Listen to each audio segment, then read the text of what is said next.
জ্যোতিষশাস্ত্রে শুক্রকে অত্যন্ত তাৎপর্যপূর্ণ এবং সাধারণভাবে কল্যাণকর গ্রহ হিসেবে বিবেচনা করা হয়। এটি জীবন এবং মানব অভিজ্ঞতার বিভিন্ন ইতিবাচক দিককে উপস্থাপন করে। এই গ্রহটিকে সবচেয়ে গুরুত্বপূর্ণ ক্ষেত্র হিসাবে প্রেম ও সম্পর্কের ক্ষেত্রে বিবেচনা করা হয়। এটি রোমান্টিক সম্পর্ক, বিবাহ, অংশীদারিত্ব, স্নেহ, সম্প্রীতি এবং অন্যদের সাথে আপনার বন্ধনের মানকে নিয়ন্ত্রণ করে। একটি শক্তিশালী শুক্র প্রেমময়, স্থিতিশীল এবং পরিপূর্ণ সম্পর্ককে উৎসাহিত করে। শুক্রের সকল ধরনের সৌন্দর্যকে নিয়ন্ত্রণ করে। শারীরিক চেহারা, শিল্প, সঙ্গীত, ফ্যাশন, নকশা, বিলাসিতা, পরিশীলিতকরণ। এটি সুন্দর জিনিস, শৈল্পিক প্রতিভা এবং একটি পরিশীলিত রুচির প্রতি ব্যক্তির উপলব্ধিকে প্রভাবিত করে। শুক্র হলো ইন্দ্রিয়গত আনন্দ, বস্তুগত আরাম, বিলাসিতা এবং জীবনের উপভোগের গ্রহ। এটি সম্পদ, সমৃদ্ধি, যানবাহন, সুন্দর ঘর এবং সমস্ত সূক্ষ্ম জিনিস যা স্বাচ্ছন্দ্য এবং সুখ নিয়ে আসে তা নির্দেশ করে। যাদের শুক্র গ্রহ শক্তিশালী তারা প্রায়শই সহজাত সৃজনশীলতা ধারণ করে, সেটা সঙ্গীত ক্ষেত্রে হোক, নৃত্য ক্ষেত্রে হোক, চিত্রকলা বা লেখালেখি, যে কোনো শৈল্পিক ক্ষেত্রেই হোক না কেন।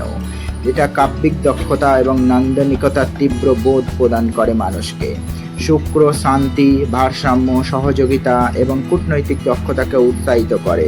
শুক্রের ভালো অবস্থানে প্রভাবিত ব্যক্তিরা বন্ধুত্বপূর্ণ, মনোমুগ্ধকর, ভদ্র এবং সামাজিক সম্প্রীতি বজায় রাখতে পারদর্শী হন। নারী শক্তি শুক্র তার ভদ্রতা, দয়া এবং লালন পালনের গুণাবলীর সাথে তৈরি করে। পুরুষদের রাশিচক্রে শুক্র স্ত্রী এবং বৈবাহিক সুখ প্রদান করে থাকে। এই শুক্র গ্রহ যখন সুস্থিত থাকে, অর্থাৎ তার নিজের রাশি বৃষ বা তুলা রাশিতে অথবা মীন রাশিতে উচ্চে থাকে এবং জন্ম তালিকায় ক্ষতিকারক প্রভাব থেকে মুক্ত থাকে, তখন অসংখ্য সুবিধা একজন ব্যক্তিকে দিয়ে থাকে।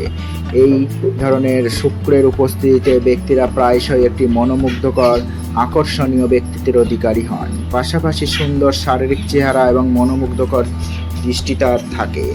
তারা সহানুভূতি, বোধগম্যতা এবং শান্তির আকাঙ্ক্ষা সহ শক্তিশালী প্রেমময় সম্পর্ক তৈরি এবং বজায় রাখতে পারদর্শী হন। বৈবাহিক জীবন তাদের সুখী, পরিপূর্ণ এবং দীর্ঘস্থায়ী হয়। প্রাচুর্য এবং একটি আরামদায়ক জীবনধারা তারা বহন করে নিয়ে চলে। সম্পদের সঞ্চয়, বিলাসিতা এবং বস্তুগত লাভের সুযোগ থাকতে পারে। সঙ্গীত, নৃত্য, চিত্রকলা, অভিনয় বা ফ্যাশনের মতো সৃজনশীল সাধনার প্রতি তাদের একটা শক্তিশালী ঝোঁক ও প্রতিভা থাকে। এই ধরনের ব্যক্তিরা সাধারণত সবার পছন্দের, মিশুকে এবং চমৎকার যোগাযোগ ও কূটনৈতিক দক্ষতার অধিকারী হন।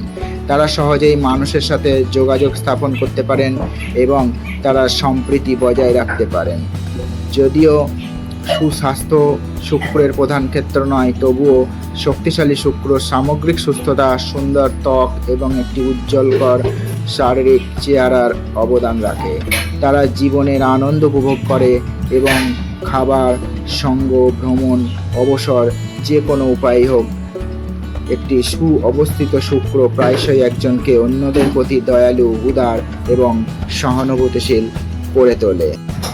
দর্শক বন্ধুরা, আপনারা এতক্ষণে নিশ্চয়ই বুঝতে পেরেছেন যে আমার এই ভিডিওতে আমি শুক্র গ্রহ নিয়ে আলোচনা করছি। হ্যাঁ, ঠিকই ধরেছেন। আগামী 31শে মে 2025 তারিখেই শুক্র তার রাশি পরিবর্তন করছে। অগ্নি রাশি মেষ রাশিতে তার অবস্থান হবে এবং শুক্রের এই যে গোচর সাধারণত আবেগ, স্বতঃস্ফূর্ততা এবং প্রেম, আর্থিক ও সৃজনশীলতার ক্ষেত্রে সাহসী পদক্ষেপের আকাঙ্ক্ষা নিয়ে আসবে।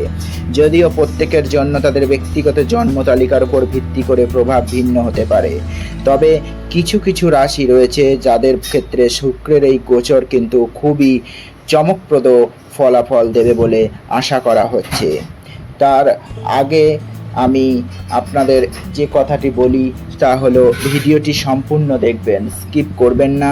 ভালো লাগলে লাইক, কমেন্ট, শেয়ার করতে ভুলবেন না। চ্যানেলে প্রথম এসে থাকলে অবশ্যই সাবস্ক্রাইব করে রাখবেন। এবার দেখে নিই যে কোন কোন রাশি শুক্রের এই গোচরে উপকৃত হবে। প্রথম হচ্ছে মেষ রাশি। শুক্র তার নিজস্ব রাশিতে প্রবেশ করার সাথে সাথেই মেষ রাশির জাতক জাতিকারা আকর্ষণ, ব্যক্তিগত চুম্বকত্ব, আত্মবিশ্বাস বৃদ্ধির আশা করতে পারেন। আপনার আত্মবিশ্বাস ও নতুন উদ্যোগ এ সময় শুরু হবে। বিশেষ করে প্রেম এবং সম্পর্কের ক্ষেত্রে আপনাদের জন্য এটি একটি দুর্দান্ত সময়।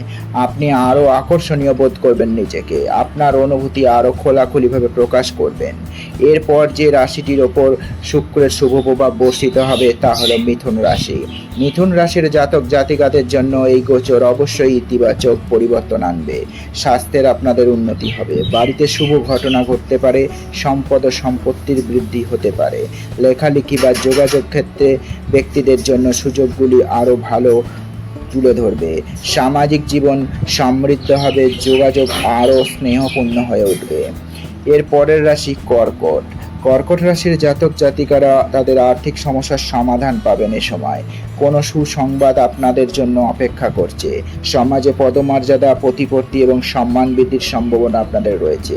বস্তুগত আনন্দ আপনাদের এ সময় বাড়বে। নতুন সৌভাগ্যের অনুভূতি আপনাদের তৈরি হবে। এরপর অবশ্যই তুলা রাশি। শুক্রের এই গোচরে ভালো ফল পেতে চলেছে। তুলা রাশির জাতক জাতিকারা এ সময় সম্পর্ক এবং জনসাধারণের ভাবমূর্তি উন্নত করতে পারবে। তারা পার্টনারশিপের মাধ্যমে স্বীকৃতি পাবেন। জীবনের বিভিন্ন ক্ষেত্রে পজিটিভ রেজাল্ট দেখতে পাবেন। বিশেষ করে যদি আপনি সহযোগিতামূলকভাবে কাজ করেন, নতুন জোট তৈরি করতে পারেন। আপনি কাজ এবং বাড়ির মধ্যে আরও ভারসাম্যপূর্ণ বোধ করবেন নিজে। এর পরের রাশি ধনু। ধনু রাশির জন্য এই সময় অবশ্যই আত্ম উন্নতি, বুদ্ধিমান সিদ্ধান্ত এবং আর্থিক বৃদ্ধির জন্য আদর্শ বলে বিবেচিত হচ্ছে। আপনি আপনার ব্যক্তিগত জীবনে মানসিক শান্তি এবং সুখ অনুভব করবেন। যদি আপনি ভারসাম্য বজায় রাখেন তাহলে আপনি বিনিয়োগ এবং শেয়ার মার্কেট থেকে উপকৃত হতে পারেন। এরপর সিংহ রাশি। সিংহ রাশির জাতক জাতিকারাও কিন্তু শুক্রের এই গোচর থেকে অবশ্যই নিজের কেরিয়ারকে শক্তিশালী করে তুলতে সক্ষম হবেন। আপনি কর্মক্ষেত্রে শান্তি এবং ভারসাম্য অনুভব করবেন এবং আপনার প্রচেষ্টা অবশ্যই পজিটিভ রেজাল্ট দেবে। আপনার ব্যক্তিগত জীবনেও সুখ এবং সন্তুষ্টির বিকাশ ঘটবে।